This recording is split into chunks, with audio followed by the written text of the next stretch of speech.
Hello, everybody. I'm back after 6 weeks hiatus, really deepening myself in nature. I've landed now in this new Coherence nest called the Eyrie, and I'm in Victoria, British Columbia.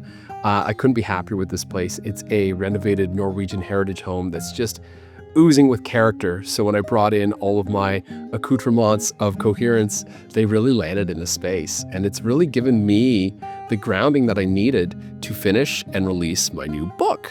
My new book's called Harmonizing Signal Architecture. And in this video, I'm going to share with you one of the most powerful excerpts from the book. I believe it's very timely for right now because as the outer world grows more and more uncertain, I believe that nothing matters more than maintaining our personal coherence. And if we haven't found that yet, it's finding it first and then maintaining it. The personal coherence we hold during seasons like this begins to ripple out, and it positively influences other people and circumstances passively without trying to sell people on ideas or force anything. New opportunities just open up in our lives. Soul family arrives, and the complicated things that we're challenged by end up finding simple resolutions. So for me, it's not really about becoming higher vibe or more spiritual. It's about deepening the degree and range of coherence. But before I really get into what coherence is, I want to tell you a story because the story will let you feel it before I even ever try to define it. Most of us think of ourselves as one person making decisions, keeping promises, moving throughout the day. But watch yourself closely and you'll notice something stranger. One part of you wants to rest, another drives you to work. One reaches for wine, another wakes up full of regrets. We are less of a single self than we are a house full of competing voices. And there's an old story that George Ivanovich Gurdjieff, a Russian Armenian mystic, told that really hits this on the head. So this captures it better than anything I found, and I'm going to let you hear it directly as I recorded it in the audiobook of Harmonizing Signal Architecture with one of the many guitar interludes throughout the book.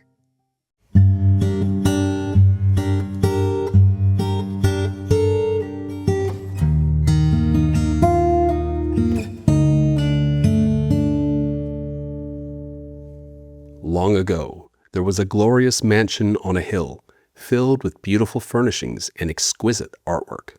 However, the master of the mansion had left and gone to stay in town for an undisclosed amount of time, leaving the servants to tend to the house. Though he provided detailed instructions and the expectation that the servants would uphold their duties, something else happened instead. Each servant had a different idea of what to do with their freedom.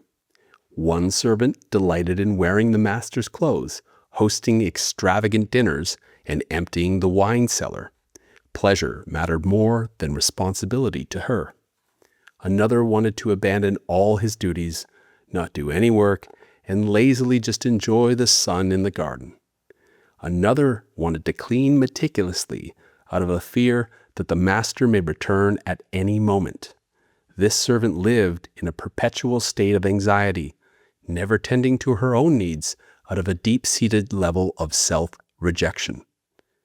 As the situation progressed, each servant tried to assert their viewpoint, and the house just became increasingly chaotic. Artwork was damaged, chores went unattended to, the wine collection dwindled rapidly, and misery just hung in the air. There was only one viable solution to the situation: summon the master. Fortunately, there were a small group of servants who could see the horror of the situation and knew that something needed to be done. They tried to convince the others vying for control of the mansion to listen, but their pleas fell upon deaf ears. So instead, they gathered and planned an excursion to summon the master. They would go together to town, spread out and cover all the places they suspected the master could be based on their recollection of his traits. Eventually, they found him at a tea house in the botanical gardens and told him of the situation. The master did not respond with anger.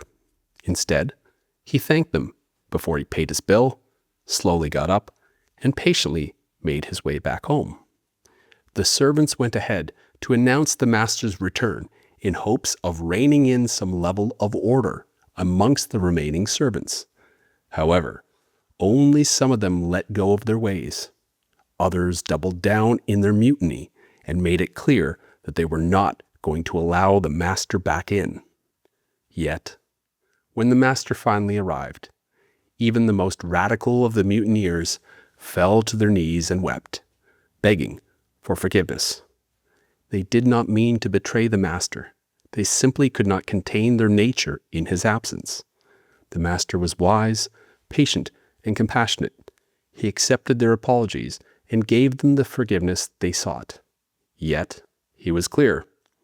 Listening to him was in everyone's best interest. And indeed, they found that to be true upon his return. This tale of the master's house is actually a tale of remembrance, not within civilization or society, but within each of us. For though many people consider themselves to be one person, they are not. Their lives are not coherent, and it is easy to observe. They have a glass of wine and then beat themselves up with guilt the next day. Someone has romantic or lustful thoughts about a coworker and then feels shameful when the coworker approaches them. They promise themselves to spend at least an hour a day dedicated to purposeful activity, and the promise goes unmet for decades. These are not signs that something is wrong with us, but that fragmentation begins inside. There are many identities living in each one of us that need to be brought into relationship with each other through an overarching will. Will is a remembrance of our essence, and beyond tales of masters, mansions, and unruly servants, this allegory captures the universal drama of forgetting and the ensuing redemption that follows.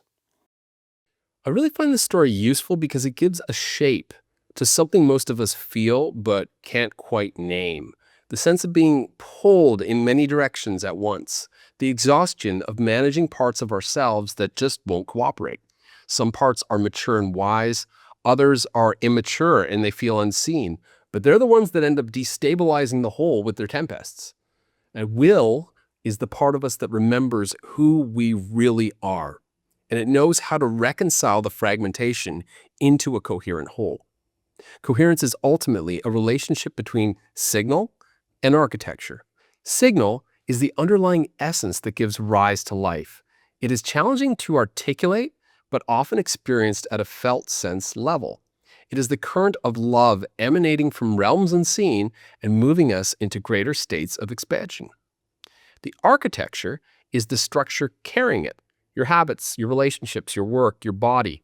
When the architecture serves the signal, there is coherence and things feel alive and fluid. When the parts fall out of relationship, there is fragmentation and everything takes more energy than it should. And as the parts come back into relationship, that energy returns, which is why coherence so often looks like new doors opening and the right people arriving, because there's more positive energy available to be used. The whole of my book is about this reconciliation, not adding another system to master, but remembering the one already trying to reorganize you from within. So if this resonated, the full exploration is in my book. I'll leave a link below. I'd highly recommend getting the audiobook as it is narrated with intentional contours and contemplative guitar interludes all done by yours truly. And if you'd like more like this, just subscribe and I'll keep sharing the map as it unfolds. Take care.